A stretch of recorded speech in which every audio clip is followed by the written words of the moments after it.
I snuck into my boyfriend's house, determined to catch him cheating. My boyfriend and his mistress were lying naked in bed. My husband! I'm dying! I hid nervously in the bedroom closet, initially planning to rush out, but the scene paralyzed me. Just as I was about to burst out of the closet, my boyfriend, Gabriel Brooks, held a knife and violently stabbed the woman beneath him. A blood-curdling scream filled the air as the woman thrashed about, unable to escape. Gabriel gripped the knife handle tightly, and I could even hear the blade moving through flesh. I clasped my mouth tight, my whole body trembling with fear. The woman gradually fell still. Gabriel pulled out the knife, and blood spurted out, splattering his face and body. His pale face and muscular torso looked eerie and enticing against the backdrop of crimson blood. I was terrified, realizing that if I had come out a moment sooner, it might have been me who was dead. Gabriel got off the bed and walked toward the bedroom door. Soon, the sound of water came from outside, suggesting he was showering in the bathroom. I whispered a silent prayer, quickly emerged from the closet, and tiptoed out. The ordeal left my heart racing. As I passed the bed, I saw the naked corpse with disheveled hair and a gruesome wound on her back. My stomach churned, and my vision blurred. If my life hadn't been under threat, I probably would have fainted on the spot. I stopped dead in my tracks as soon as I stepped out of the bedroom. The water stopped, and a suffocating fear gripped me, almost bringing me to tears. The frosted glass door of the bathroom reflected a figure. Gabriel was coming out. I spun around and rushed back into the bedroom, practically sprinting on tiptoes. The sound of the bathroom door opening echoed behind me. I barely had time to think before diving back into the closet. I steadied the clothes I had disturbed and waited. Gabriel appeared in the doorway. He stood still, and I couldn't see what he was doing or his face. But I had a bad feeling. It seemed like he'd sensed someone in the bedroom. This thought flashed through my mind just as Gabriel began moving forward, slowly and deliberately. Although I couldn't see him, I felt icy, sharp eyes fixed on the closet. Gabriel approached the closet, stopping right in front of it. Through the openwork trim, his piercing black and white eyes locked onto me. My heart pounded furiously. After a few seconds, he turned and walked away. I exhaled slowly, my legs trembling uncontrollably. I leaned against the closet to prevent myself from collapsing. Didn't he see me? Was it because I was in the shadows? As I wondered, Gabriel started handling the body outside. He grabbed the woman's ankles and dragged her off the bed, thudding onto the floor. I jumped at the sound. Peering through the slats, I saw the woman's head being dragged across the floor, her black hair splayed, revealing a twisted face. It was my face! In that dark, cramped closet, it felt like my spirit was watching my own corpse being dragged away. This eerie scene sent shivers down my spine. Until Gabriel disappeared through the bedroom door with the body, I couldn't snap out of it. I told myself the latticework was too fine, and the view was limited. I must have seen wrong. The woman just looked a bit like me. I pulled out my phone and texted 911, reporting the crime. My hand trembled as I waited for a response. Suddenly, a loud Thud! came from outside. I guessed it was Gabriel closing a door to handle the body. Without hesitation, I pushed open the closet door and made a dash for the entrance. In my heart, I felt Gabriel had discovered me. He could strike at any moment. It would take the police minutes to arrive, and I wasn't even sure if my report had gone through. I couldn't wait to be caught off guard. Gabriel was nowhere to be seen, and I didn't know where he had dragged the body. I headed into the kitchen, grabbing a knife.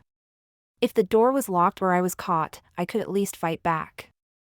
I rushed to the door, relieved to find it unlocked. Not bothering with shoes, I sprinted out. As I ran, I heard a commotion behind me, probably Gabriel responding to the noise.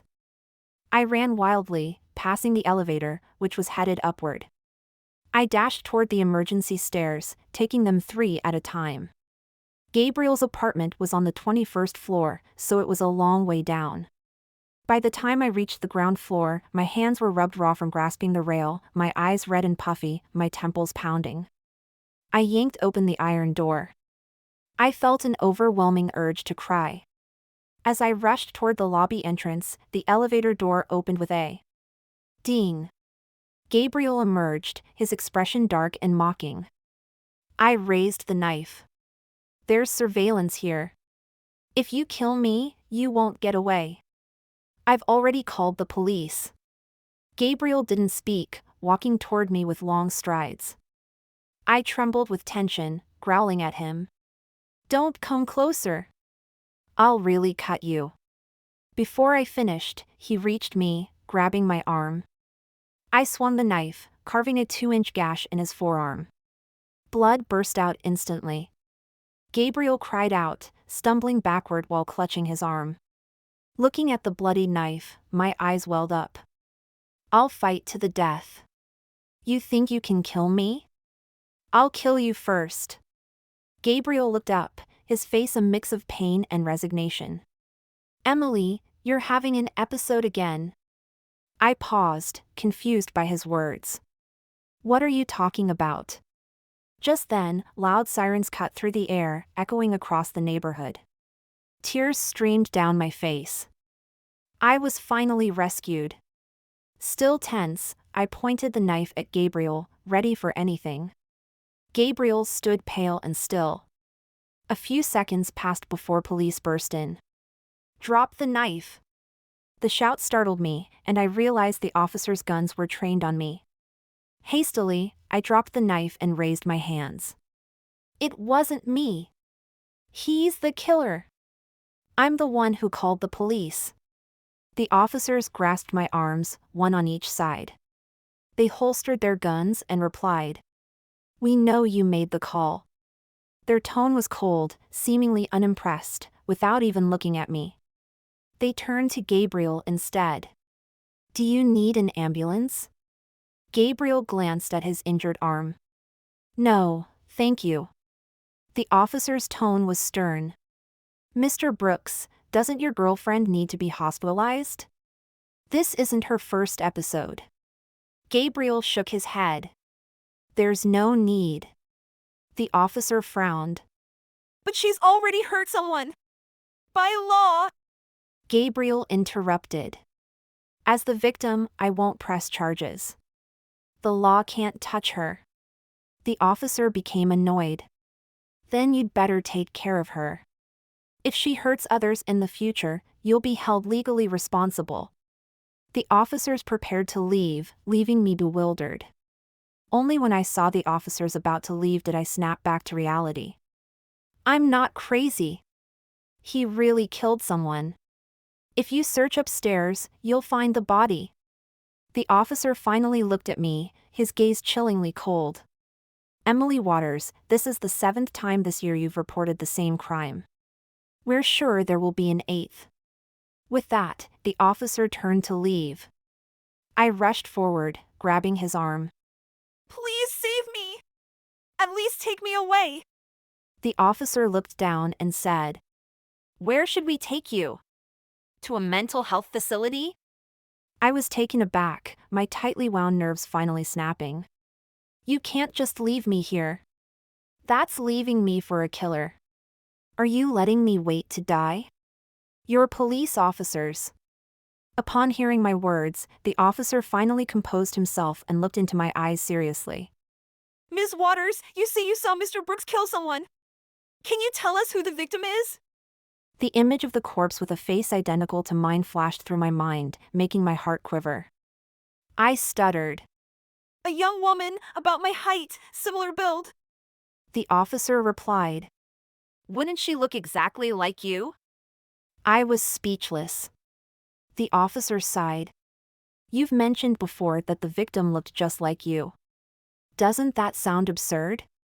Ms. Waters, if Mr. Brooks actually committed murder, there would be reports of missing persons.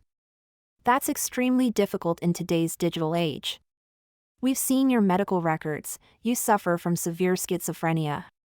Mr. Brooks is your guardian, and we can't take you without his consent."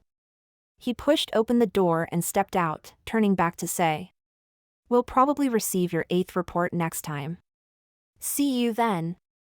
With that, he left in the police car. As the car drove away, I collapsed on the ground. Am I crazy? How is that possible? I'm sure I'm sane. I covered my face and sobbed uncontrollably. Gabriel walked up to me, patting my head. Let's go see the body.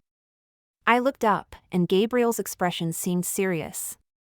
In that moment, I wondered if I might truly be insane.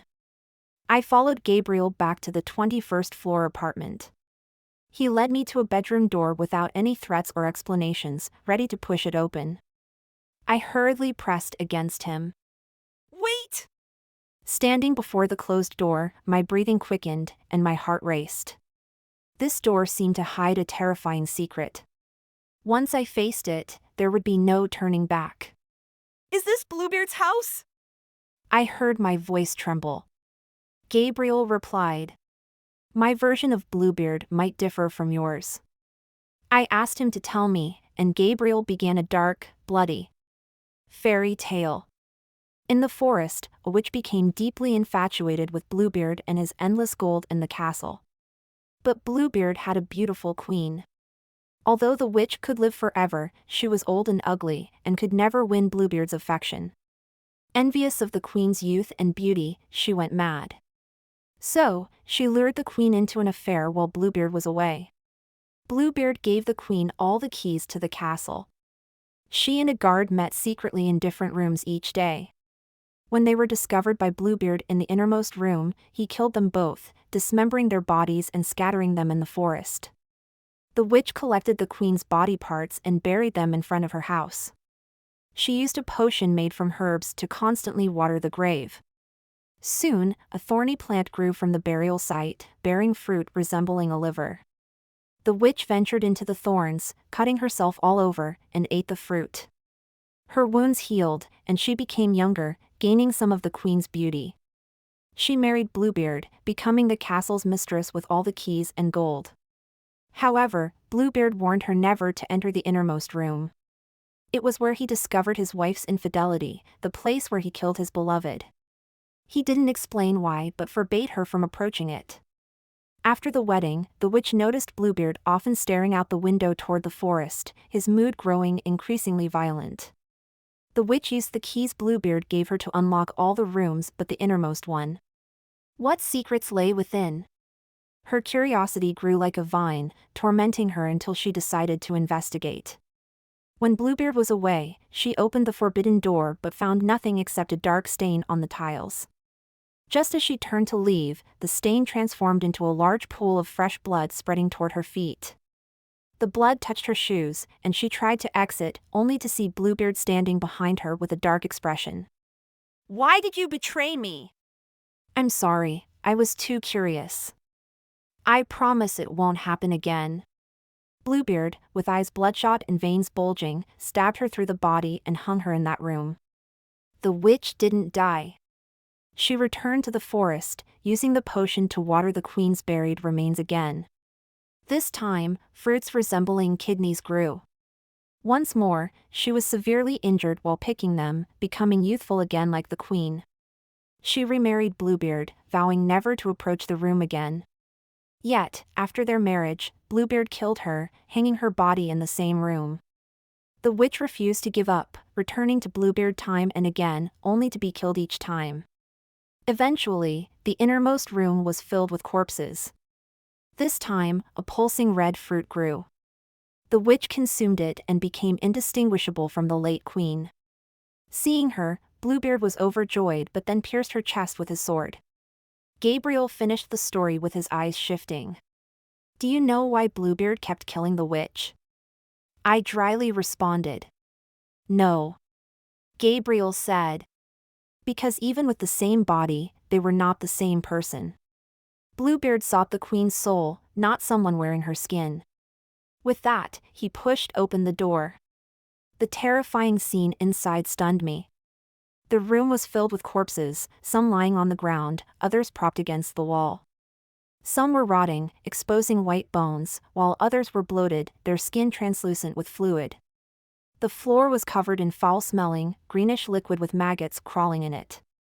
The recently killed woman lay at the door, her eyes wide open, her bare, pale body wrapped in a bloodied sheet. What was more eerie was that all the corpses had faces identical to mine.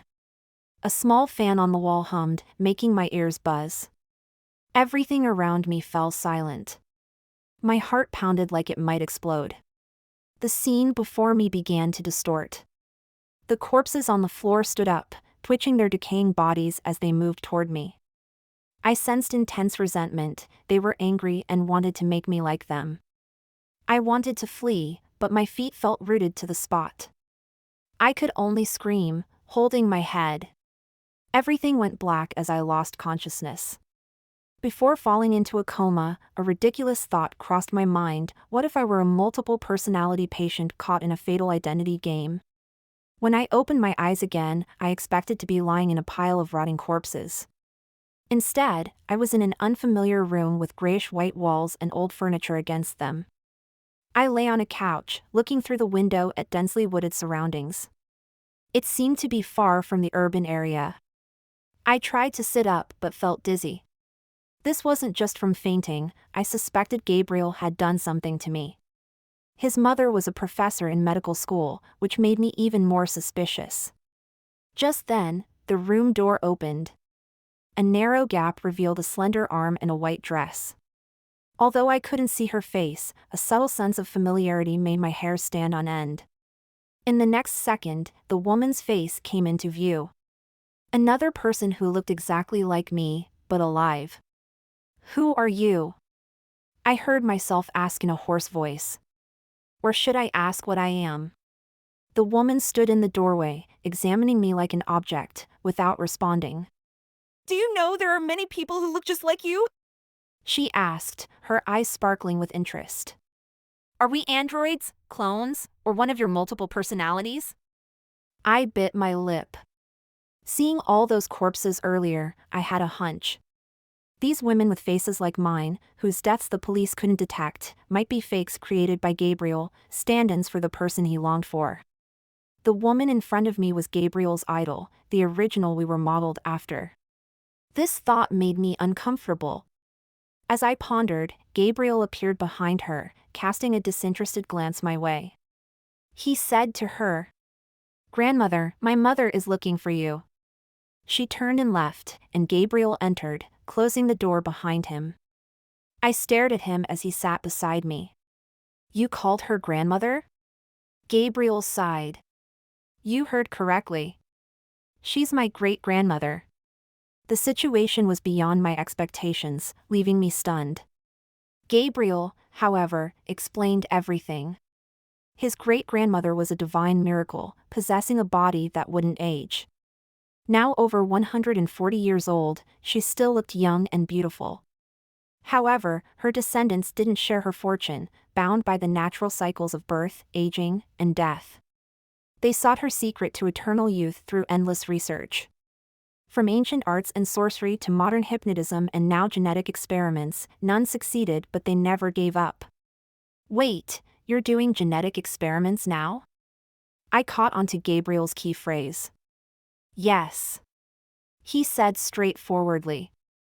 "You're part of the experiment. Not just you, but all the women who look like you are test subjects. We can't experiment on my great-grandmother, so my mother secretly cloned bodies using her cells. These clones have identical genes and functions to hers, making them perfect substitutes." I shivered at his words. "So, the corpses in your apartment are failed experiments?" Gabriel hugged me. "Don't be afraid, Emily. I won't let you end up like them. I'll ask my mother and great-grandmother to clone more, and I'll let you go." Gabriel's body temperature seeped through his clothes, making me feel sick. Images of Gabriel's intimate moments with the clones flashed through my mind, causing me to shudder. Recognizing that the clones shared the same genes as his great-grandmother, which meant they were related to him, made the situation repulsive. I wanted to push him away and slap him, but I restrained myself. Whether Gabriel's words were true or not, he was currently my only hope for escape. I let him hold me, enduring both physical and mental discomfort, allowing him to do as he pleased. The next day, when I woke up, Gabriel was gone. I picked up my clothes from the floor and dressed, finding the door unlocked. I walked out into the hallway with staircases on both sides and randomly chose a direction. On a landing turn, I was startled by a woman in a wheelchair. Her tanned face was deeply wrinkled, her eyelids drooping over to expose arms that were dry and coarse like tree bark, covered in age spots. She looked almost dead, but her eyes were fiercely aggressive. Upon seeing me, her frail demeanor suddenly crumbled, and she glared at me with anger, her hoarse voice piercing like sawing wood. "Give it back! Give it back!" Her wheelchair wobbled as she pushed forward. I was scared and ready to flee. Just then, someone rushed past me and stopped the wheelchair and the old woman. Gabriel knelt beside the chair, comforting her. "You're mistaken, this isn't her," he said. The old woman calmed down. Gabriel whispered something in her ear, and her gaze shifted from anger to a peculiar hatred that seemed to stab into my skin. I felt a strange sensation that her gaze was laced with jealousy. I was covered in goosebumps. After calming the old woman, Gabriel pulled me back. "What's going on?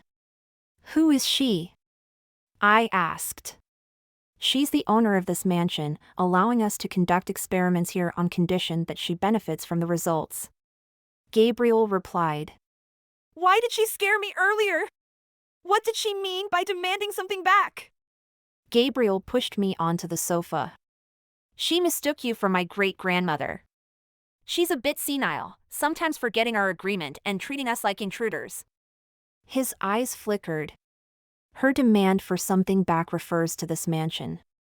I glanced at Gabriel without pursuing further questions. I sensed he was hiding something from me. The eerie fairy tale he shared earlier seemed unrelated to my current predicament, yet it couldn't be unrelated. My unease intensified. Late at night, as I slept fitfully, I felt someone watching me, a chill ran up my spine. I snapped open my eyes to see a hunched, dark figure beside the bed with only a pair of murky yellow eyes eerily watching me like a demon. I wanted to scream, but my throat only made a dry sound. In the dim moonlight, I saw it was the wheelchair-bound old woman. "What are you doing?" I questioned irritably. "Why are you sneaking into my room?" Before I could react, she slapped me abruptly. The old woman's gaze turned menacing, and she wheeled away.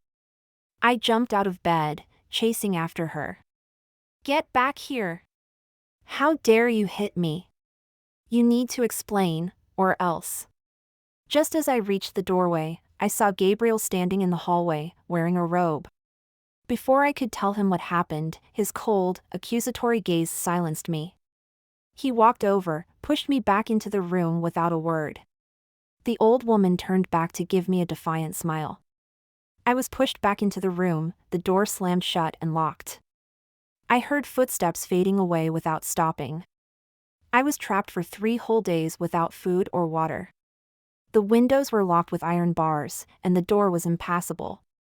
The first 2 days, I frantically tried everything, screaming until my voice was hoarse. By the 3rd day, I was exhausted, lying collapsed on the floor. Thirst drove me mad. I cut my wrist with a table corner and licked my own blood. The metallic taste made me nauseous, offering no relief from thirst. Just as I thought I'd die from dehydration, the door opened. I mustered the strength to open my eyes, and through blurry vision, someone walked past me. 2 hands lifted me, dragging me outside. I passed out again. When I regained consciousness, I heard an argument. After all those attempts, none succeeded. That old woman must be scamming me. A hoarse voice was extremely agitated. "The clones themselves are flawed. You insisted on bodies that looked identical, or we would have succeeded with normal people long ago." It sounded like Gabriel. "Why would I become someone else? I want to be myself. It's all because of that old woman." The rough voice was furious and deranged. Gabriel was speaking softly, trying to calm them down, but I couldn't make out his words. I was in an empty room surrounded by mirrors, resembling a dance studio, with a metal pillar in the center. My hands were tied to the pillar, holding an object that felt about an inch long and thumb thick. The arguing pair approached from behind me. Indeed, it was the old woman in the wheelchair and Gabriel. Gabriel pushed the wheelchair to the metal pillar and stood near a power switch.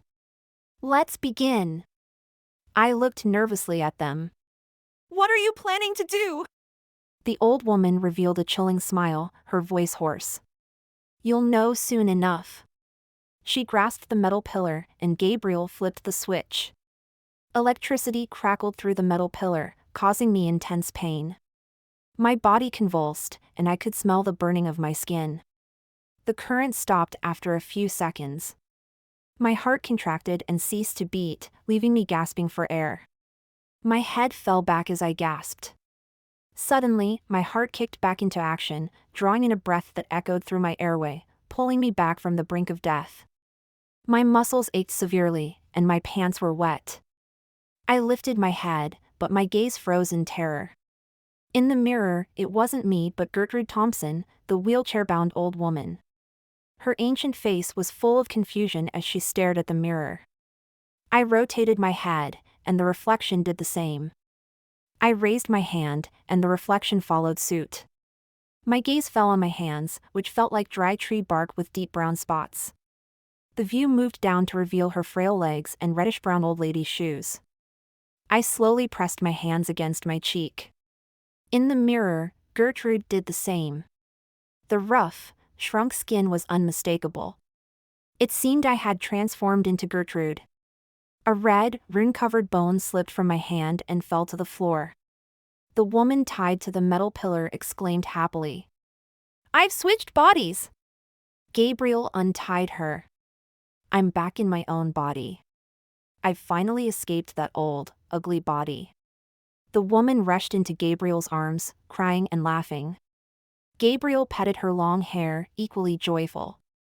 "Emily, we've finally succeeded!" After their celebration, they remembered me. "Kill her." "Not yet," Gabriel replied, confused. The woman glared at me with a sinister smile. "I have a use for her." They left, locking the door behind them.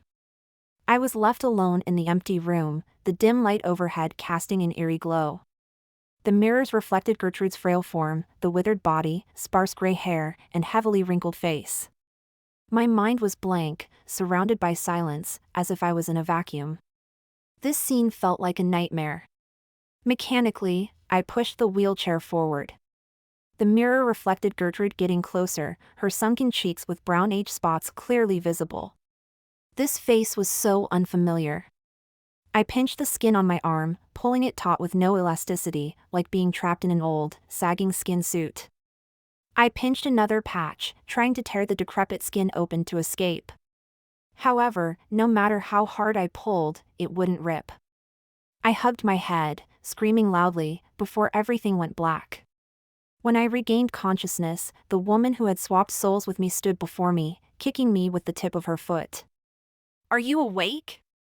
She bent down, pulling me up by my collar and slapping me. Did you sleep with Gabriel?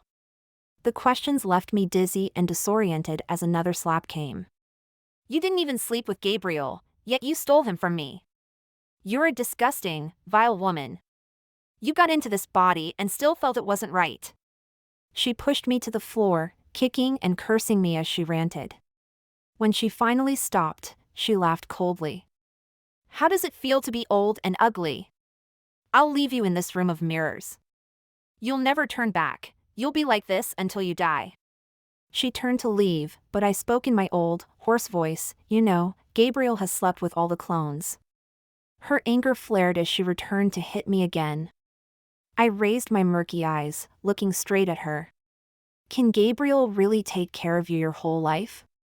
Even without an identity, unable to work, completely dependent on him?" Her hand hesitated midair. That night, I figured everything out. Gabriel hadn't committed incest, he loved each body as if it were his girlfriend, Emily. The supposedly immortal great-grandmother was actually the old woman possessing Emily's body. There was no eternal life, she was switching souls, discarding her old body for a young one. Gabriel and his mother must have been accomplices. She coveted the body of Gabriel's girlfriend, which was young, healthy, and beautiful. So, she seized Emily's body. Gabriel must have sought someone to exchange with, but Emily didn't want to lose her body, opting to use her clones instead. For some reason, it failed many times. Gabriel was unscrupulous, enjoying each failed clone before discarding them. I coincidentally stumbled upon the scene while trying to catch him in the act. What do you mean? Emily's eyes flashed with alarm. You understand my meaning. That old woman will use your identity to live in society while you're imprisoned in the mountains, never to see sunlight again. Your life depends on Gabriel. Years pass, and love fades. Do you really believe he'll always treat you well? I finally grasped the meaning behind Gabriel's story of Bluebeard. He was obsessed with reclaiming his loved one's soul. We clones were the imitating witches. But he wasn't Bluebeard. He didn't have a castle or limitless power. I looked into Emily's eyes. Are you really willing to live in the mountains forever? She was young and beautiful, and the world outside was so vibrant. How could she give it up? Emily slowly lowered her hand. The old body tired easily, her lungs struggling to squeeze out air, her relaxed vocal cords producing a hoarse voice. I knew a real estate company's boss outside. He liked me and promised me a lot of money. Emily sneered at me. You're unbelievable. You're with Gabriel but also involved with someone else, selling your body for cash? You're disgusting. I didn't defend myself, continuing, I can give you his contact information. You can secretly meet him, get the money, buy an identity, and leave the country. You can start anew. Emily seemed persuaded. I have one condition. I revealed the dark red, rune-covered bone in my hand. Give me the other one. Emily's face showed wariness. What do you need it for? It's my hope. Emily looked down, a cold smile spreading across her face. You're not giving up, are you? Want to find someone to possess again? That's my affair. Emily snorted. Fine.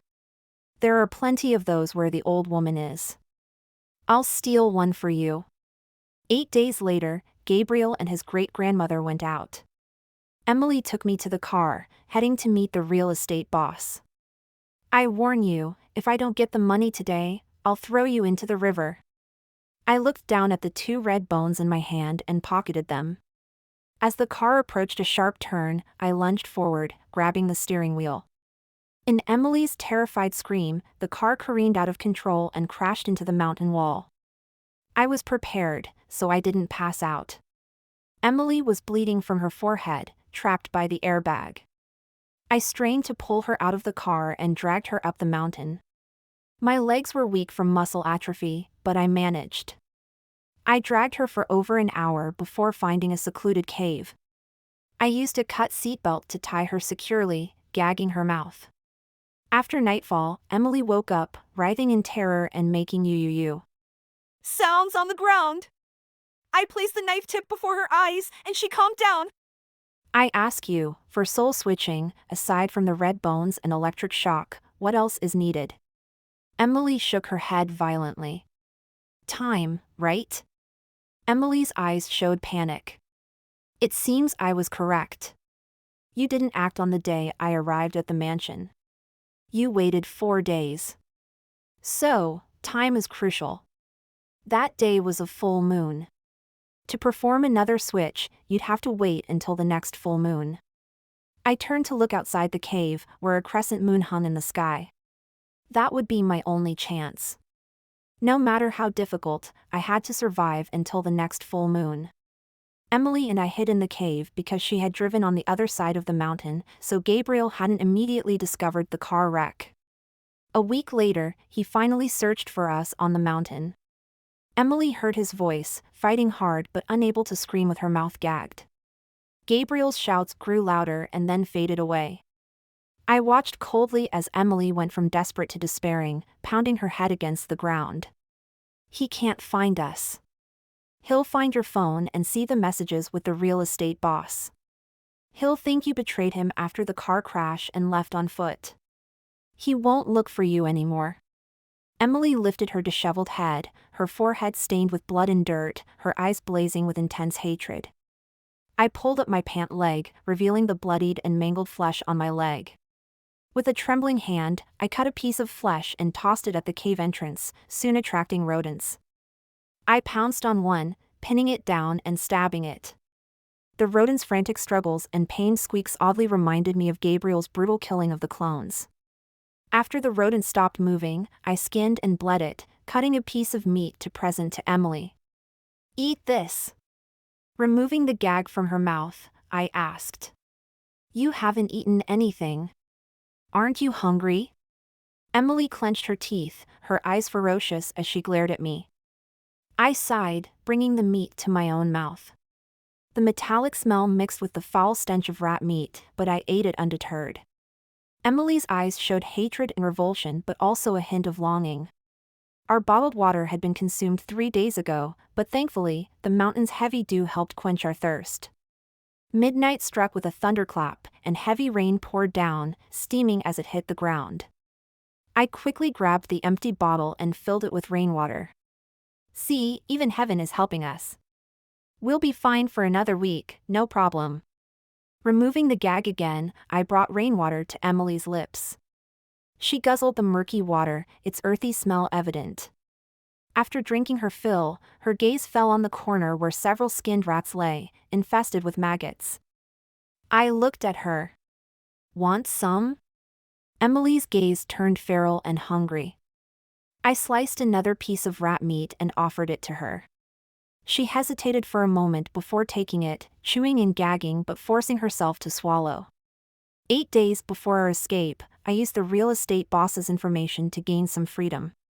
Emily would secretly open the door to my room after everyone fell asleep, allowing me to move around the mansion and prepare for our plan. Emily, who had once been trapped in a dying body for 3 years, thought this frail body was useless, so she had no guard against me. This body was indeed weak and inconvenient, but I had a strong determination, a madness to risk everything. Giving up was easy, but I refused to. Over the next 10 days, both Emily and I fared poorly. My legs were severely infected, with wounds festering and oozing foul-smelling pus. Emily had diarrhea from drinking rainwater, staining her clothes and skin. Thankfully, she couldn't pass much later due to lack of food. We both developed high fevers. Occasionally, I'd wake up to pour water from the mud into Emily's mouth and cut her some rat meat to eat. After several more days, I was startled awake by a ringing noise. My phone, which had been off, automatically turned on. I stared at the screen, overwhelmed with tears, my body trembling with excitement. The hellish torment was finally ending. I had set my phone to turn on in a month, fearing it would run out of battery. I picked it up to see there was 12% battery left. I quickly dialed 911 and gave them our location, asking for an ambulance. Over half an hour later, the police called again, informing me they were searching for us and needed more specific directions. My phone had just died when they found us. Emily and I were carried down the mountain, placed into an ambulance, and wheeled out just as I opened my eyes. The full moon in the sky shone brightly. Emily was unconscious, with doctors surrounding her busily. "AED ready. Defibrillation starting, move back." Unnoticed by others, I slipped the red, rune-covered bone into Emily's hand. The other piece I held tightly in my own. The defibrillator beeped, a mechanical voice saying, "Get ready to release the shock." As the electricity coursed through our bodies, my heart pounded rapidly. The world drowned out in the thump thump of my heartbeat. Everything went dark, and when I came to, a masked doctor's face was above mine. There was a heavy pressure on my chest, but only for a moment. I passed out again. When I woke up again, I was in the hospital. My first instinct was to raise my hands. The smooth, youthful skin made tears well up in my eyes. "You're awake." A nurse approached to check the 4, asking softly, "How do you feel?" My throat was tight, my voice hoarse but young and strong. "Do you have a mirror? I want to see myself." The nurse raised an eyebrow but still brought me a mirror. Seeing my original face reflected back at me, I felt a strong sense of rebirth. The person with me. I spoke vaguely, unsure if Emily had woken first or what she might have said about our relationship. Was she your grandmother? The nurse's expression turned complex. You probably don't know, she fed you while you were unconscious. The nurse's voice dropped to a whisper, trailing off. She's very old and not doing well. You need to prepare yourself. I went to visit Emily in the ICU. She lay with an oxygen mask, her leg wound infected and draining, tubes inserted. Looking at her made me ache. I stood by her bed for a while before the doctor urged me to leave. Just as I turned, Emily suddenly opened her eyes. Seeing me, her face contorted in anger as she reached for me with both hands. Nurses rushed to restrain her, while doctors surrounded her. I took the opportunity to leave the room. Exiting, I looked back to see Emily straining, her eyes fixed on me with a fierce glare. Back in my room, police were already waiting. They asked about the incident and our identities. I feigned amnesia to stall them for the time being. 3 days later, I quietly left the hospital. I knew the police would soon discover my identity and contact Gabriel, the only person connected to me in the world. That night, I climbed back up to the mansion and cut the brake lines of the 2 cars parked there. Then, I hid in a concealed spot.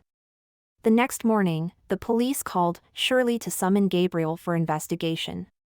After receiving the call, Gabriel and his family were likely confused. I observed from the woods as Gabriel hurried down the mountain in his car, followed by his mother in another.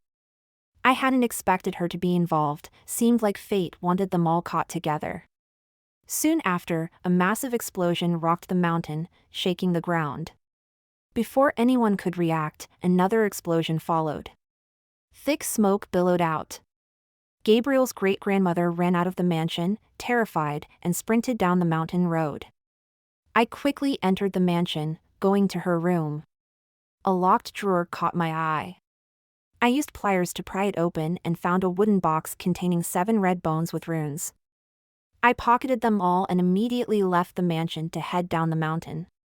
The brake lines of Gabriel and his mother's cars would be found tampered with, making it a murder investigation. I had left the hospital without disguise or avoiding surveillance, so police would soon track me to the mansion. 2 months later, the police arrested the suspect in Gabriel and his mother's murder case. It was a woman named Emily, Gabriel's ex-girlfriend.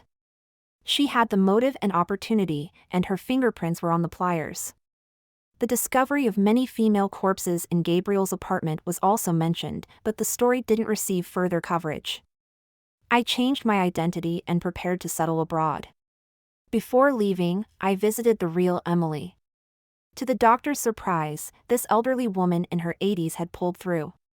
Her body was recovering, and she was moved out of the ICU to the psychiatric ward.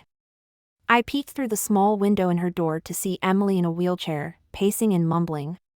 "What's she saying?" I asked the psychiatrist. "Give it back." The doctor replied with a sigh. "We've tried to engage her, but she hasn't said anything else." "Doctor, having her look into a mirror often might help her condition." Amidst the doctor's puzzled gaze, I left the hospital and headed to the airport. Boarding the plane, I tightly clutched my bag containing the 7 red bones from the mansion. Initially, I thought of destroying them, but at the last moment, I reconsidered. It was almost laughable how foolish I had been. Why would I want to destroy something so valuable,